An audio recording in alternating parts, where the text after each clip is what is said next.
Good morning. I'm Pastor Mike, and I'm excited this morning just to jump back into this At the Movies series. If you've been with us the past few weeks, that's what we all have been a part of, and we've been able to jump in, take a look at these movies, and then compare them to the Bible and find the ultimate truth there.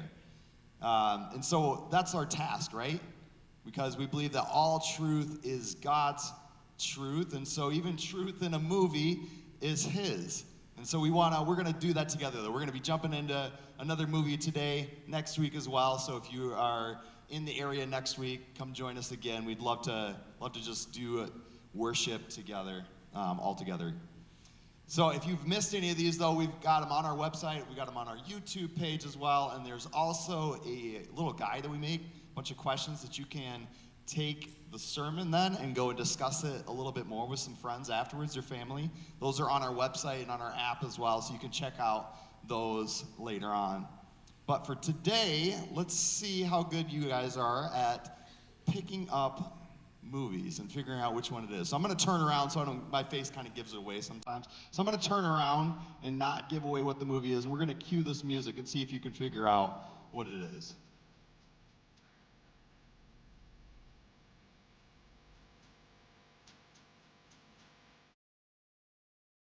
Get it yet? Any fans? We got some Top Gun fans in the room. That's where we're at today, all right? We're doing Top Gun Maverick. Spoiler alert, I am going to show some clips, so if you haven't seen it, you'll have to close your eyes and plug your ears during that part, okay? But today we're talking about Top Gun. This is a movie all about the best of the best naval aviators, pilots, right? Excited about this, because I think the best of the best is just compelling. It draws me in a lot of times, and so much so I wanted to actually do a little bit of research about what Top Gun actually is. They tell you a little bit in the movie, but I felt like I needed more. So Top Gun, I learned about Top Gun. It means, or rather the people who teach at Top Gun are less than 5% of all naval aviators actually get that chance to go teach at Top Gun. The name, I kind of thought at first might be like an acronym, right? Like T stands for, it doesn't mean anything. The name actually for the class, they break it up into like 3 different groups, but the one that the movie is about is called Strike Fighter Tactics Instructors. That's a mouthful. Kind of sounds awesome though, if you're asking me. Like there's a lot there. But they decided when they were first starting the school, they were in a parking lot. That's where they were doing their training. They were just hanging out in a parking lot. And they decided at that time, before the movie came out, that they would call it Top Gun because they just liked it better. And it stuck. They made a sign. They hung it out in the parking lot and everything. Kind of interesting. The class, though, takes 13 weeks for them to learn the top dogfighting or air-to-air combat tactics for pilots, and their goal is then to go take this back and to teach others about it. There's something about this though, right? Being the best that just draws us in. And that's the goal of Top Gun, is to help them to be the best Navy pilots. And in the movie, you see, they kind of give us some tips about how to become the best at something, and you probably can pick out these things too, but you see in the movie where they're getting some head knowledge. They're in like a classroom style thing, so they just need to soak up. They bring out a book at one point, and it's like, you know this whole book about the plane. Like they just have some head knowledge, so that's a part of it. You've got to learn. You've also got to practice what you're learning. Take it in, you've got to learn it, practice it, become better at it. And to become better at it, they need to find the limits, right? The limits of themselves, where they think that they're capped at, and the limits of the gear that they're using. Interesting. So in the movie, you've got Tom Cruise. He's the main character. His name is Maverick in the movie. And he, at the beginning of the movie, is a part of a program where they're testing a plane. It's a new plane, and it's designed to go super fast. And they're testing this plane, and they just got a call that they have to get Mach 10 or else the program's going to be shut down. I was like, all right, what's Mach 10, right? I get Mach 1 is like the speed of sound, right? I can kind of understand that, but not really. So I had to look up, like, how fast is Mach 10? 7,600 miles an hour and some change. That's pretty fast, right? Like, so that's how fast he's got to go. And that's where we get to at this clip that I'm going to show you right now, is he is testing out this plane and trying to break Mach 10. All right, let's see what he does.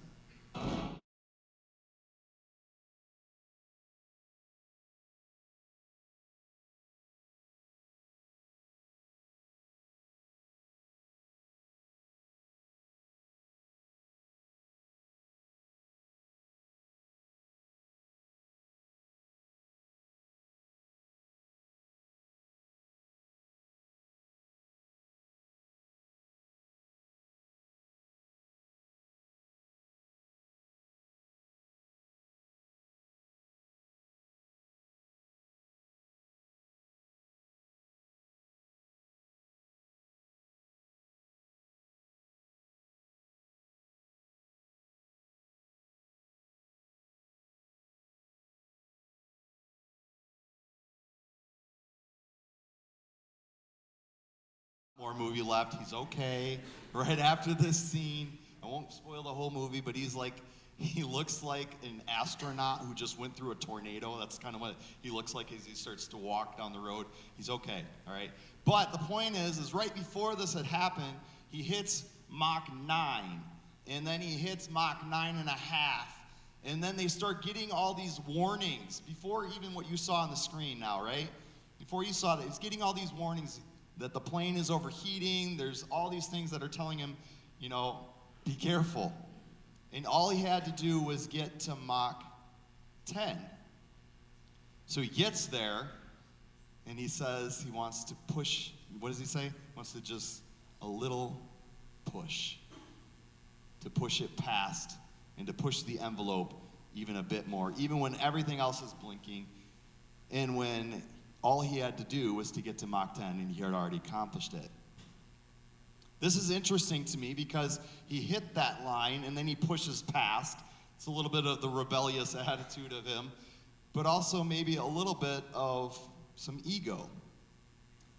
And this is what happens in our lives when we go for the best of the best. For me, it can end up in destruction.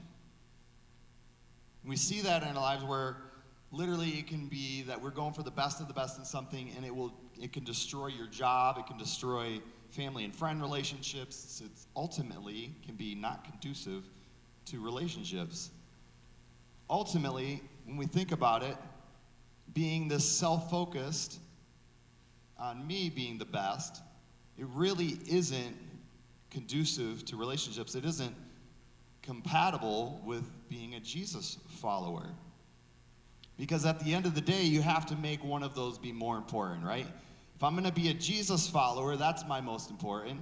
If I'm focused on being the best, now that has become most important. And when we're focused on being the best, it requires always pushing the envelope, and ultimately can end in destruction. And ultimately, at the end of our lives, we come face to face with Jesus, with our God, and we have that conversation. Is our life about him, or is it about something else? This reminds me of the book of Ecclesiastes. I don't know if you've read that book in the Bible. It's in the Old Testament. We're going to be in that book today. So if you want to grab a Bible or open it up on your favorite app, Ecclesiastes is near Psalms. Like, go Psalms and then flip. Then you'll get to Proverbs, and then it's the next book, Ecclesiastes. Old Testament. And so we're going to be talking about this. In this book, let me give you a little bit of background here. They think the author was Solomon, possibly, but even if it wasn't, it still is super helpful. Solomon, though, he is the son of David. Both of them were kings in Israel. They were appointed. David was appointed by God, and then the kingdom was handed on to Solomon. And Solomon is renowned for his wisdom. He's said to be the most wise of his time. This book then falls into the category of wisdom literature, wisdom reading, kind of in the vein of, if you've read the book of Proverbs, it's the same kind of thought, but it reads a little bit differently. If you've read through the book of Ecclesiastes, or maybe it's been a while for you, it reads like somebody who woke up and had a really bad day. and then they wrote a book. That's how it reads. So just be prepared for that if you decide after the sermon, you're like, I'm going to read through the book of Ecclesiastes. It's not a long book. It's only 12 chapters, so you could read it pretty quickly. But just be prepared that 11 out of the 12 chapters, kind of really like a bad day. But I think there's something to learn here from what the book says, and I think it will maybe speak into this movie, Top Gun Maverick. And we're going to take a look at it together. We're going to look at just a few verses in chapter 1. We'll talk about a chunk in the middle, and then we'll talk about the end. So if you're there with me, we're going to be in Ecclesiastes 1, verse 2 is where we're going to start. We'll just read 3 verses here. It says, meaningless, meaningless, says the teacher, utterly meaningless. Everything is meaningless. What do people gain from all their labors, at which they toil under the sun? Generations come and generations go, but the earth remains forever. We're going to pause there. I told you, it reads like a really bad day, right? But I want to talk about this for a second. The word meaningless there, actually in the original language, was repeated 38 times in the book of Ecclesiastes. That's a lot. When something is repeated a lot, I think it merits us taking a little time to focus on it and to figure out more of what it means. Maybe in the version you're reading, it says vanity. That's another translation of the Hebrew word. Another couple words that I think are helpful to understand for describing what this word means are vapor and breath. Vapor and breath. And it's helpful because sometimes when I read meaningless or I read vanity, I don't fully understand those. I understand what those mean, but when I add in the thought of vapor or breath, it helps me to understand it as something that doesn't last. It blows away, just like a vapor. And it's definitely not filling, right? Like you're not filling up on vapor.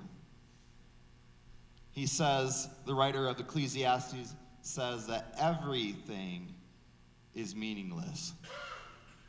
So let's talk about what he means by that when he says everything is meaningless. This is basically, we're going to sum up here the middle of the book of Ecclesiastes. So he lists a few different things. There's actually, I don't know if you guys have heard of this, there's a series online on YouTube, you can look this up. It's called the Bible Project. There's a whole bunch of videos. They take a book of the Bible at a time, and they will give you kind of an overview of that book of the Bible. Super helpful. If you haven't checked those out, please check them out. They're only like a couple minutes long, and they're super helpful to understand the meaning of the book and kind of the flow of the book.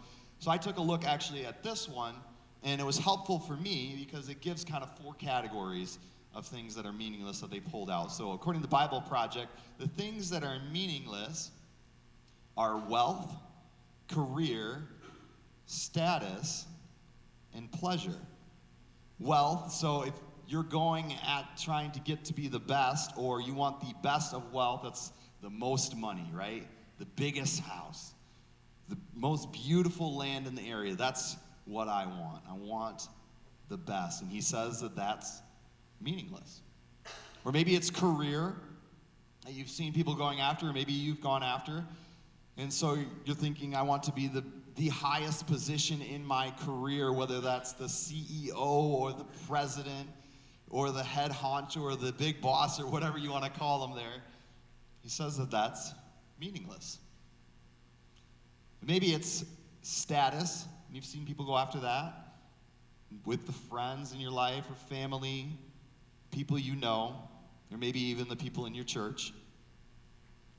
Pleasure, that includes everything like fun, the things that you enjoy that feel good. When you go for the best of that and hope that it will be filling, you find out that it's a vapor. 150 years from now, this is kind of a weird, sad thought that I was thinking of. 150 years from now, no one will know most of what we did. And so he says it's a vapor. Primarily putting our lives, making our lives about being the best at these things or getting these things is meaningless. He says in chapter 2, verse 17, he says, it's a chasing after the wind. because like the wind, it will pass away, and you'll probably never actually catch it. Have you noticed that in your life a little bit? That things aren't actually as filling as we hope they are? When you finally have gotten the thing you've been working so hard for, you get there and you're like, I've finally got it. I'll finally be full. And it's not. You need to just give it another little push, because you think that there's more. Now, I'm not dogging on any of these things just in and of themselves. Doing these things, becoming better, learning, developing, it's not bad in and of itself. It's just not enough. And one of the main things that's missing is relationship. We'll talk more about that, but in the movie, so we've got Maverick, right? And the whole goal of this movie is he's training up some pilots to go on a mission. And on the mission, they have to work as a team. That's the only way that this mission is going to be accomplished, is if they work as a team. And they've brought in the best of the best pilots in the world, but the problem is they think they're the best individually. Let's see how that works out for them in this little scene where Maverick is testing the learners in this video. So let's go ahead and play this video for us.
Push-ups on the line for whoever got shot down in practice by Maverick, and both of those did, actually all of the trainees did.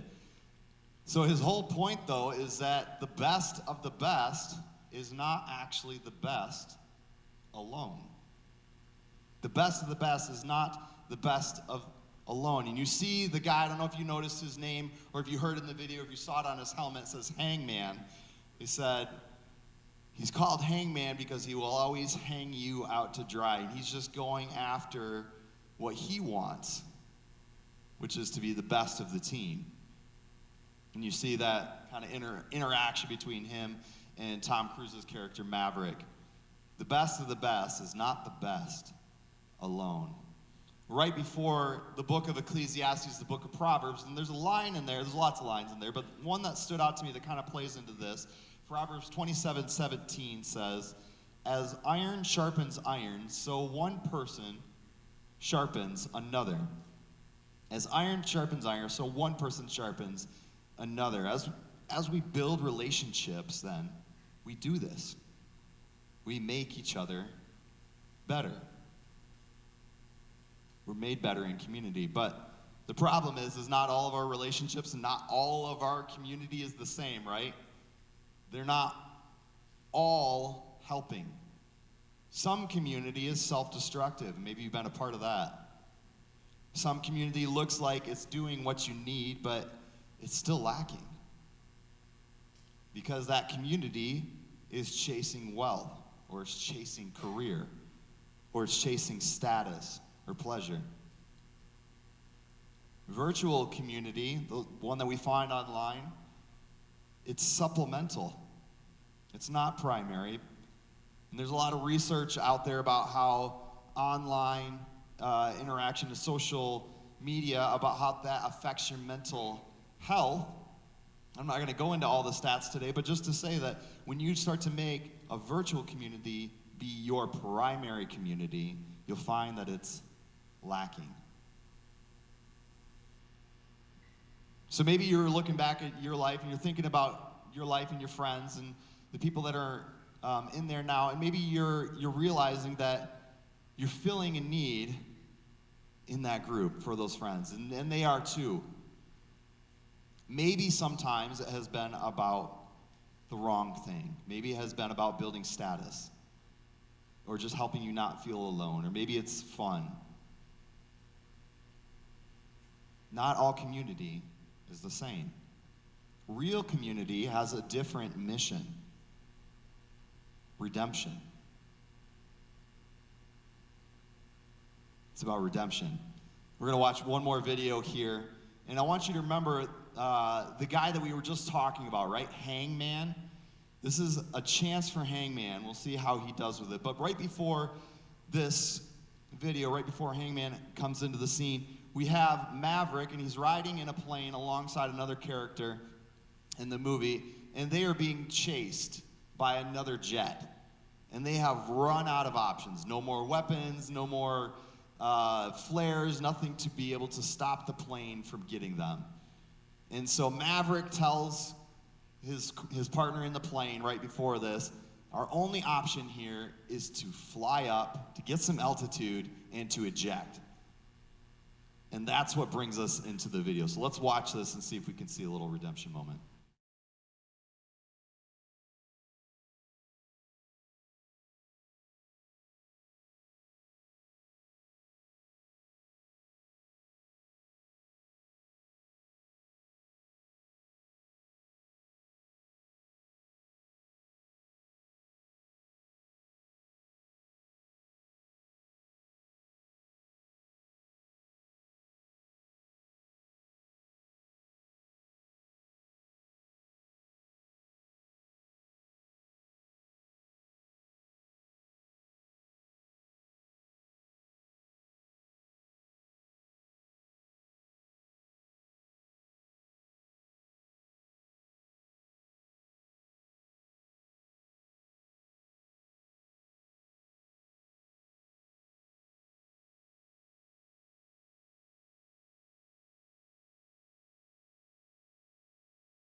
Little redemption moment for Hangman, right? Still not perfect. We've got to work on his attitude a little bit, right? Go back and watch last week's message. Justin gave a great one about attitude. He's got some work to do. But the point is real community does have a different mission, and it's one that's even more than what the movie is talking about.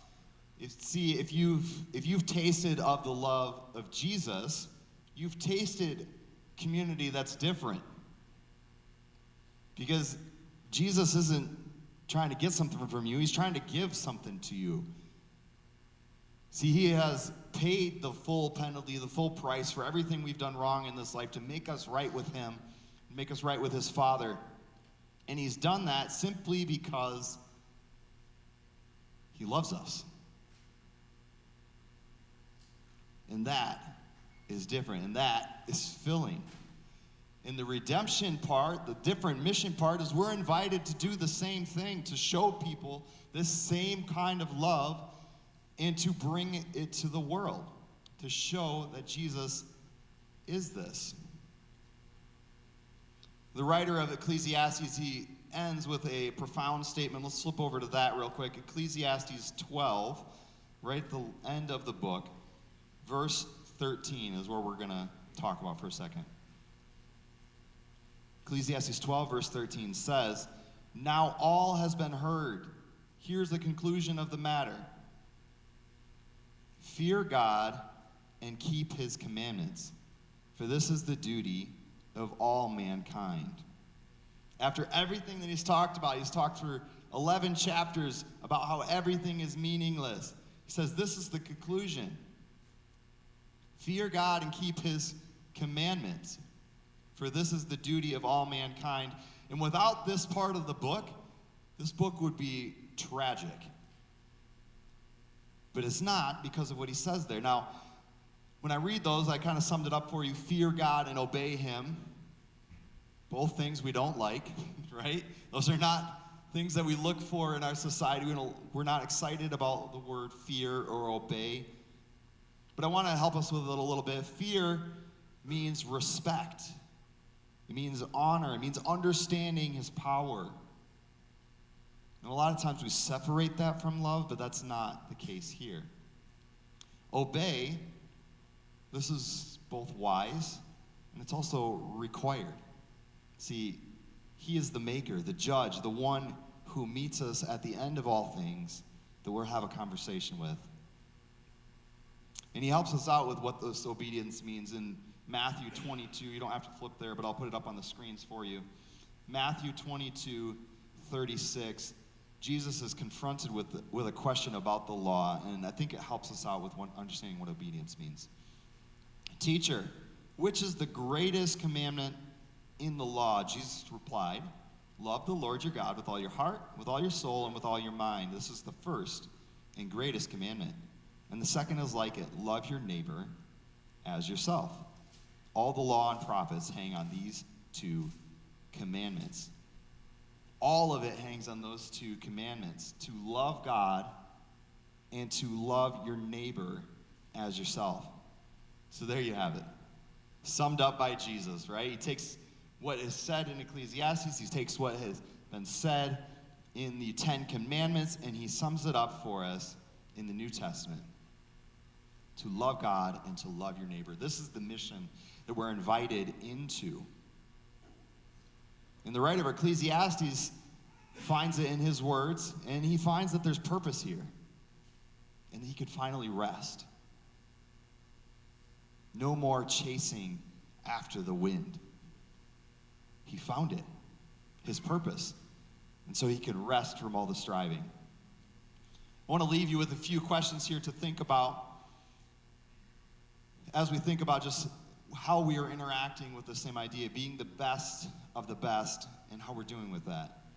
So first question is, are the friends you have in your life, are they helping you in what matters most? As you think about the friends in your life, are they helping you with what matters most? Is fun, money, status the most important thing? Or is it Jesus? Are you doing that? Are you helping your friends follow Jesus? Your family, the people that you run into. Are you taking those opportunities? And maybe as you're sitting here, reflecting, you're like, wow, maybe, but maybe not. But how do we change it, right? How do we step in and how do we make it different? How do we change the group so that it is about what's most important? So I think we have two things that we can do. We can be the change in the community, right? And we can find supportive community. So to be the change in the community, maybe it means taking a step into that community and it's starting to offer to pray for the people in that community. When you hear things that are happening, that you offer to pray. Maybe it's being the hands and feet of Jesus, like we just did at Serve Day recently, where we were able to act in our community to show a little bit of love, but where we can show that love to the people in our community, but also into our city. Is there ways that you can love on them like Jesus does, tangibly, to meet their needs? Is there ways where we can step in and encourage the community to study Jesus together, to study what it means to be like him together? And maybe you're not so sure about the community right now. You're like, I don't know if they'd be ready for that step. And that's okay. Maybe they wouldn't be. Maybe it's just, it's finding the right piece to step into if that community is not already there. But then that second part is really important. Find supportive community. And I believe that you guys are that. You are that. You are a supportive community. And we have small communities starting this fall. If you're looking for one, we call them small groups here. And they're a great chance to do that, to find other people who are trying to be like Jesus. We don't have it perfect, right? We might be a little bit like Hangman still, right? We might still have a little cockiness to work out, but we're trying to. We want to be like him, and we want Jesus to make us like him. We want to do that together. It's a chance for you to do that this fall. More information is coming out about that, but that's available and coming as well. If I can have the worship team start making their way up here as I kind of wrap up this message. Because I believe that the best is not the best alone. Right? First is our relationship with God. That's the relationship primarily that we need. Then it's good community with our neighbors so that we can do that. Do what he's told us, to love God and to love our neighbors as ourselves. This really is the best of the best. Relationship with Jesus is what's not a vapor. It's what can fill. It's what does fill and what will last. Let me pray for us. Father God, thank you so much for you. Thank you just that you are the God of all truth, that you are the best, and that we know we can stop doing the striving, stop trying to find it in other places in wealth and status and career and pleasure, and that we can be filled fully with you. That you are not a vapor, you are not meaningless and something that is going to pass by, but that you are with us. God, thank you so much for you. Thank you that we can even watch movies like this and we can still get truth out of it. God, we want to do that right now, that we want to give you our worship and praise you because of what you have done for us, because of what your Son has done for us, to show a little love to you, God, because you are the one that is worthy of it. God, we pray all these things in your great name. Amen. We invite you to stand with us at this time, if you're able, as we continue with worship.